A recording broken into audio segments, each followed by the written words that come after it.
Hello, everyone. Welcome back to The Art of Being a Woman. I'm your host, Courtney, and this week's episode is about the art of awakening your healing power. This episode is very special to me, and I hope that it comes across in a way that inspires you and awakens the desire in you to heal and grow so that all the miracles and all the blessings that we desire start to fall into our lap. And that's truly what happens when we begin healing.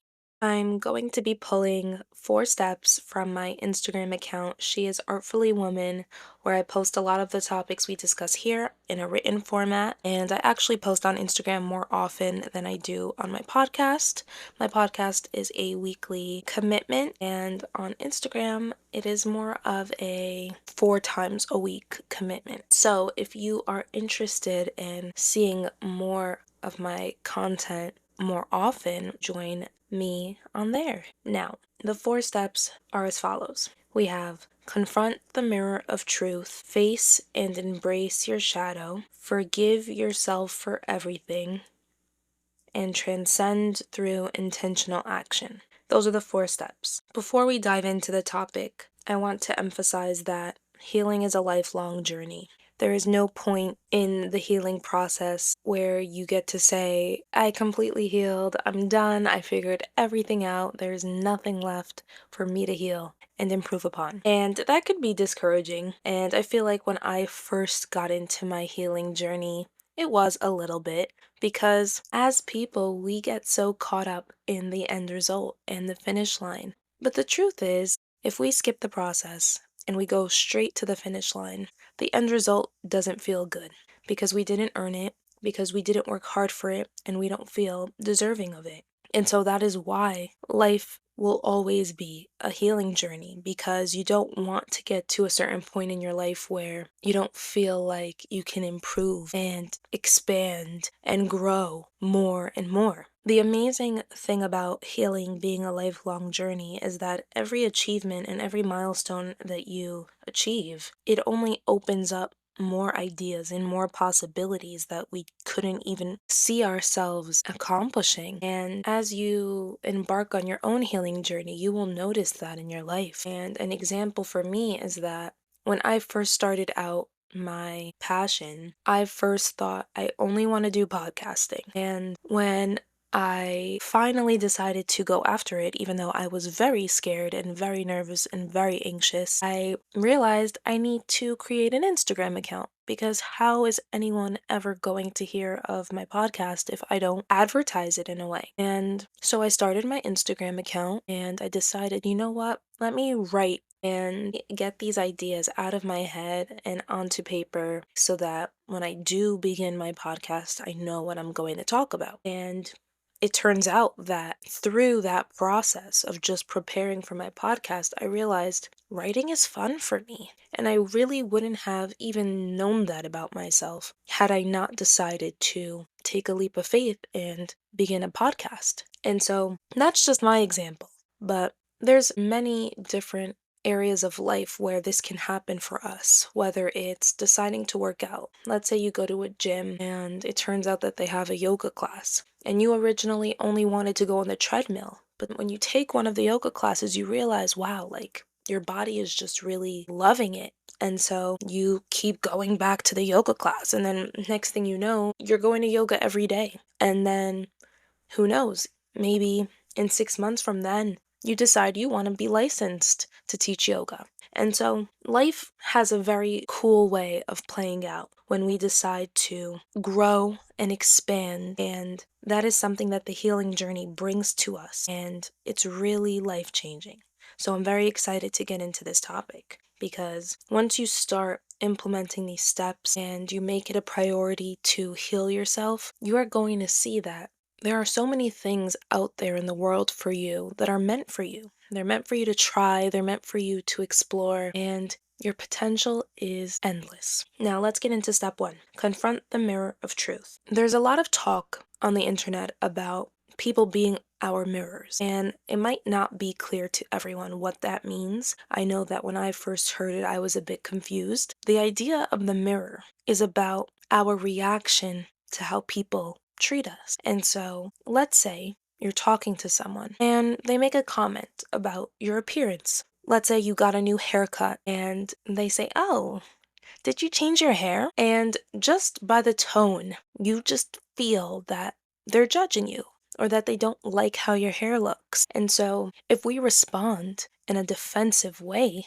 about the comment, that says more about us than the comment itself. And what do I mean by that? If we're going to get defensive when someone disagrees with something that we decided to do, it shows us that we have an insecurity. And we're not insecure because someone asked us, "Did you change your hair?" It's just the conversation is bringing the insecurity to the surface. And that can be hard to catch in the moment of a conversation, but it's very important to be conscious of the interactions we have with people on a daily basis because it can really show us how we really feel about ourselves. And once we become more aware of how we feel about ourselves, we can truly begin to heal. And so let's say with that example, we're talking to a friend, they make the comment about our hair, and we realize in that moment we got defensive and wow, maybe we are insecure about our hair. We could take it a step further and we can say that maybe when people don't tell us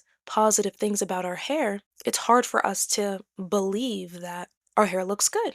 And so that adds another layer. We might seek external validation in terms of our appearance. And that's just one aspect of looking at the mirror. Another aspect is the defensiveness, the way that we respond when we feel insecure, when we feel like we're being attacked. It can really show us where we get defensive with ourselves because perhaps when we get our hair done and we look in the mirror and we're not sure how to feel about ourselves because that is just something in our lives that we usually rely on other people to validate us in, we can realize that we're a bit negative about the situation. Perhaps when we get our hair done, we look in the mirror and we say, I don't really like it. It'll have to grow on me. My hair always just is so fill in the blank, and you just never really love how it comes out. And that could be your inner dialogue with yourself, with your hair. And if we have had that thought for so long in our life, we don't even think twice about it. We think it's just normal. And then when someone confronts us about our hair and just asks a simple question, "Did you change your hair?" All of a sudden, all these negative thoughts that we've had about ourselves and our hair start to resurface. And it's almost as if we project that onto the other person, as if they think all these horrible things about our hair. And so that's why the mirror is such a powerful tool. It's very important that we remain conscious and aware of not only our thoughts about ourselves, but our reactions to other people, because it will reflect to us our own thoughts about these things that people confront us on a daily basis. And hair is just one example. I want you to think about any area of your life or any person in your life that says little things that just bother you. Because I bet you what they're saying is an opinion, not a fact. 2, it's just words. And 3, there's a deeper reason why the things that certain people say bother you. And instead of looking at the person as the problem, try to really ask yourself, why does their words bother me? And that will change a lot. An example that I can share that is not happening actively in my life right now, but I remember very well when it did. I used to order things from Amazon all the time, and honestly, I still do.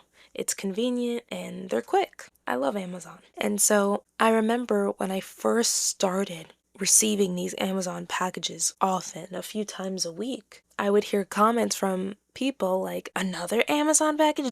Don't you get a package every single day?" Or just a joke at my expense, like, "Oh my gosh, this girl shops till she drops," or "This girl spends all her money on Amazon." And I originally thought the issue was the people. They're so judgmental, they're so critical. Why are they commenting on what I do with my life? Why are they commenting on what I do with my money? And it took some time for me to really sit with myself to realize they are not saying anything wrong. They're just talking, they're just saying their opinions. And the fact that it bothers me shows me that I'm not confident in the fact that I shop often. And that is why I am feeling so bothered by their comments, because people say random things all the time. People always have their opinions, and we can't control that.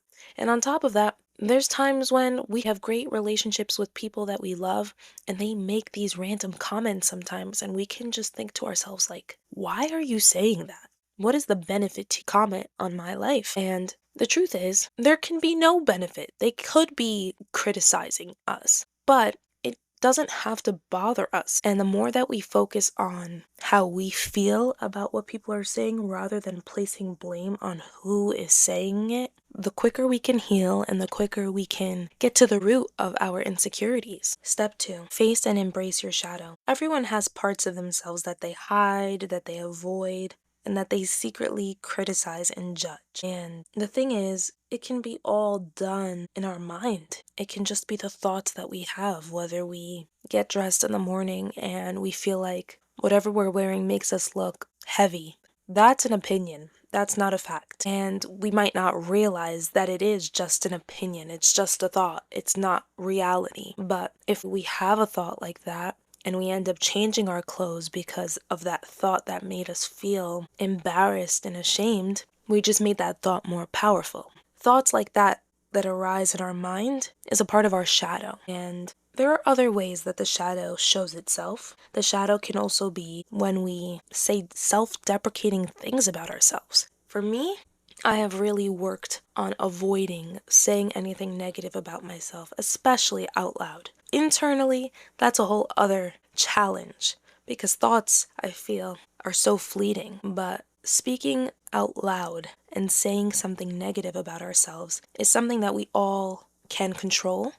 And I advise everyone to avoid that because it does more harm than good. Anytime we say something about ourselves that's negative, becomes a self-fulfilling prophecy. The shadow can be sneaky. It's not always criticism. It can also show up as guilt and shame and doubt. And all these emotions are very sneaky, but they're never honest emotions. Guilt thrives off of making you feel like you're a horrible person.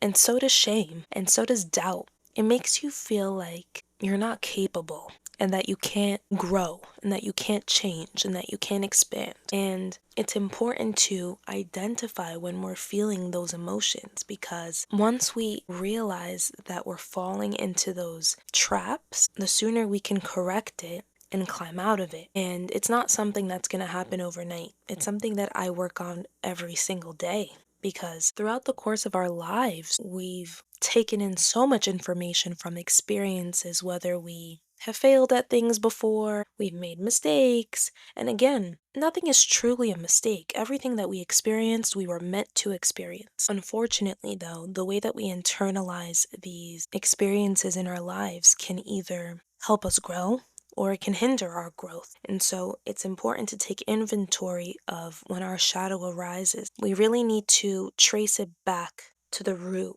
Why do we feel shame? Why do we feel guilt about something? Why do we feel doubt? And when you get to the first memory in your life that triggered you to feel that way, you can change the narrative because it's an opinion. It's not a fact that you messed up. And what I like to remind myself is that in order to be great at anything, you're going to mess up. And if you don't mess up and you get very lucky and you just do amazing on your first try in something, the second there's a bump in the road, you're not going to know what to do because you didn't develop the knowledge needed to navigate more challenging times on that path. For example, when I was young, I used to get so embarrassed when I would mess up on a word when I was speaking to someone. If I was talking to someone and I was so passionate about something, and then as I'm talking, I miss a letter in a word, and so it sounds silly. People would laugh, like, you meant to say cheese, but you said choose. And personally, I remember not feeling embarrassed, like, I know, I meant to say cheese, but I didn't. So what? You know what I meant. I remember not feeling like I did anything wrong. I didn't intend to mess up when I was speaking, but I did, and I forgive myself for it instantly because I didn't mean to. But I remember people would laugh and just keep laughing until I laughed with them, or I guess until I was embarrassed. And I think it worked. I think I ended up getting embarrassed and I internalized it. And then I remember I would have friends as I got older and I was in middle school and high school, and they would mess up on words and they would over apologize. They would be like, oh my gosh, I can't believe I just messed up. I'm so dumb. Like, ugh, what am I saying? And I would tell them, don't worry. Who cares? I knew exactly what you were trying to say. And I remember as I would sort of validate people around me for the things that I was embarrassed about, it sort of healed me. And luckily, at a young age, I was able to correct that embarrassment. And so, obviously, it's not always that easy. And there's other areas in life where the stakes were higher and the feelings were bigger. We felt bigger feelings of shame and guilt. And it's our responsibility to ourselves to not allow these past memories to get in our way. These versions of ourselves don't exist anymore. And on top of that, all you have to do is accept yourself. Other people don't have to accept you for your mistakes. Other people don't have to validate you and tell you, you don't have to feel guilty for this anymore. You don't have to feel shame for this anymore. You decide. And so the moment that you allow yourself to move forward and not hold yourself back through these self-deprecating feelings, the sooner you can grow and expand and really go after the things that you want. Had I let myself remain embarrassed for messing up on a word when I was speaking, I would have never started a podcast. And even as I record each episode, I make mistakes all the time. And I just edit it out. And I could beat myself up over it as I'm editing and just get annoyed that the editing process is not as smooth and quick as I would want it to be. But I'm also so proud of myself that I don't care.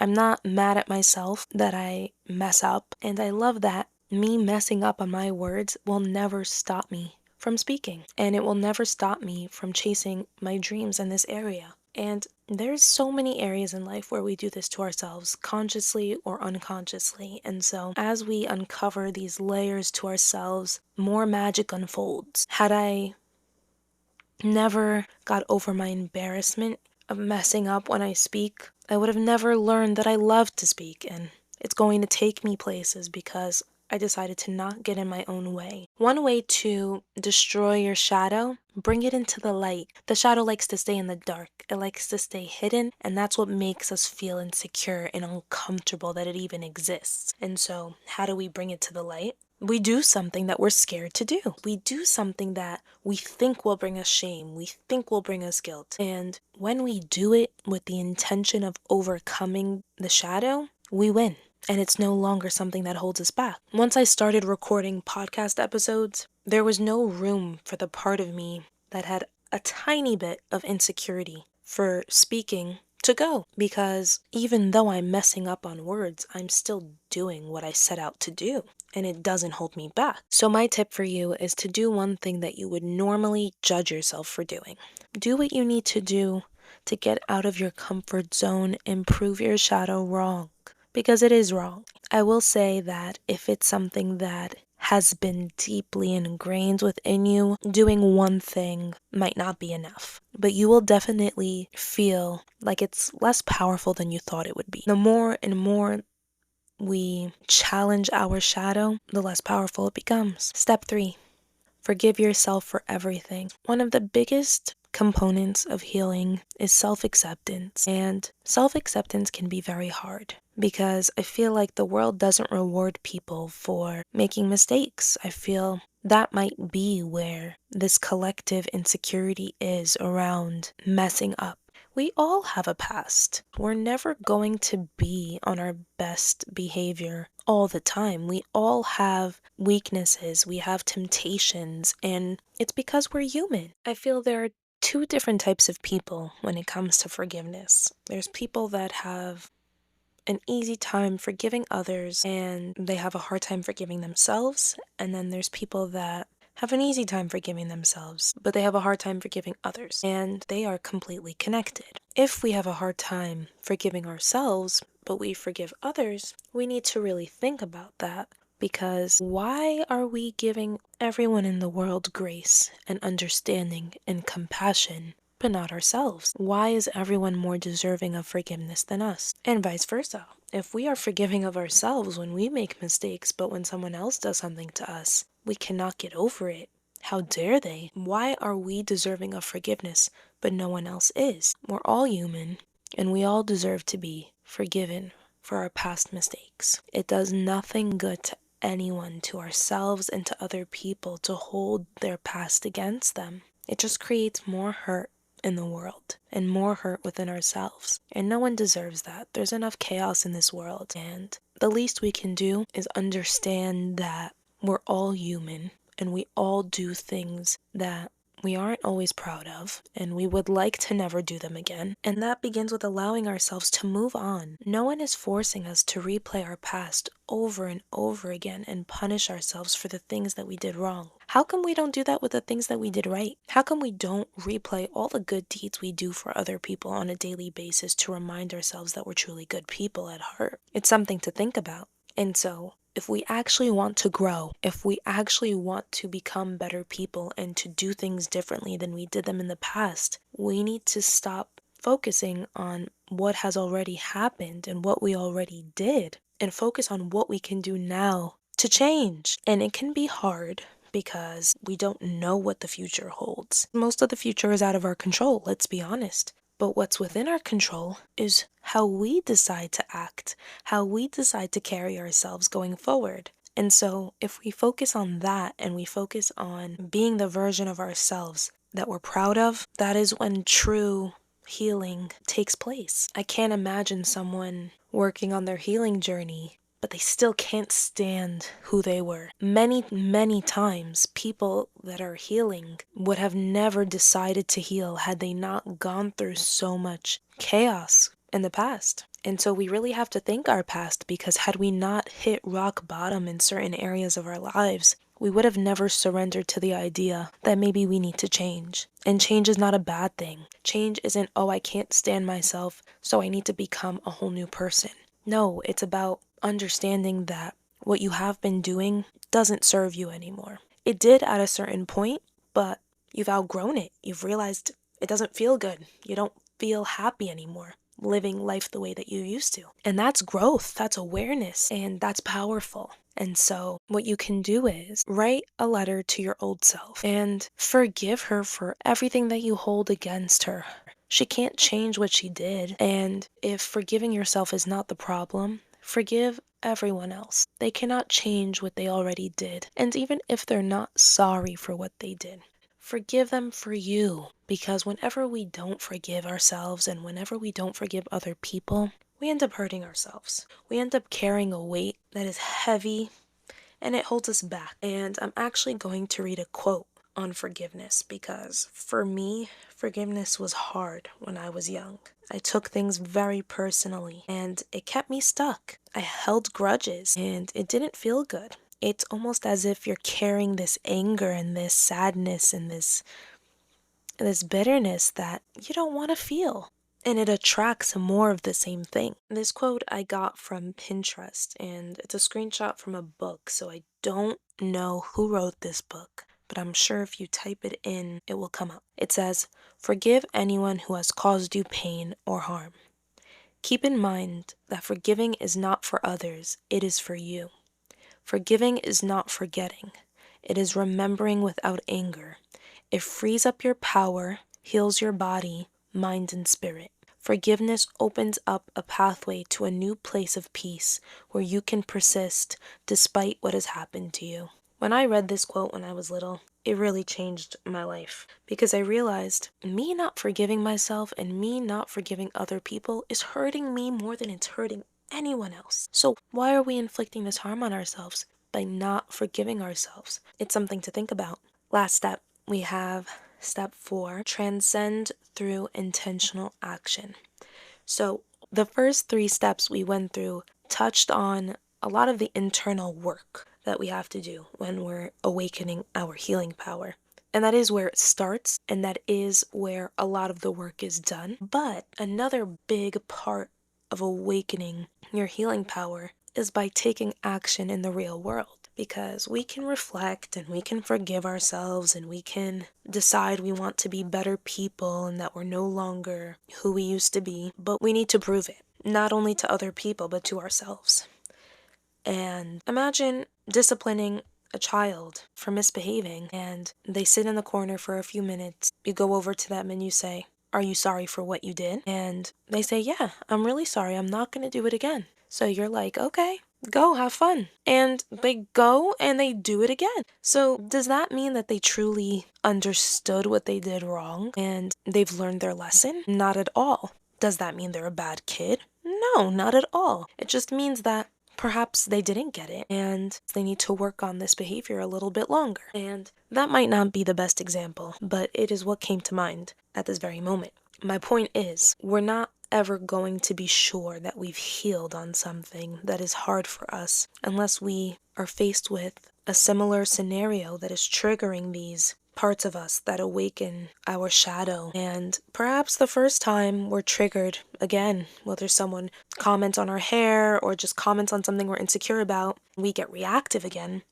Okay, we're not bad people for messing up. The most important part is committing to doing better every single time. And that is why it's a journey. There's always ways that we can improve. And the more that we improve, the more power we unlock within ourselves. So for example, back to the hair scenario. If a friend comments on our hair and that is something that we're insecure about, and we usually get very reactive and confrontational, what we can say instead is, "Yes, I did get my hair done recently. Thank you for noticing." Or, "No, I didn't, but you have a good eye." Or you could just say, "No, I didn't," and keep it at that. Don't overanalyze why they're saying it to you. Don't assume that they're judging you or criticizing you. Just let it go, because what you're working on is overcoming your insecurity and the need for external validation. And you will see that the more you practice that, when a trigger comes up, the less and less it will bother you. And eventually, it will be replaced by you building your own self-esteem in that area. And that's true power. And so I hope that this episode really gave you some great ideas on how to really awaken your healing power. They have all changed my life in so many ways. I feel like a completely different person than I was a month ago from today just by implementing all of these steps. And I hope that it does the same for you if you want it. I hope you have a great rest of your week. I love you all. Until next time, bye for now.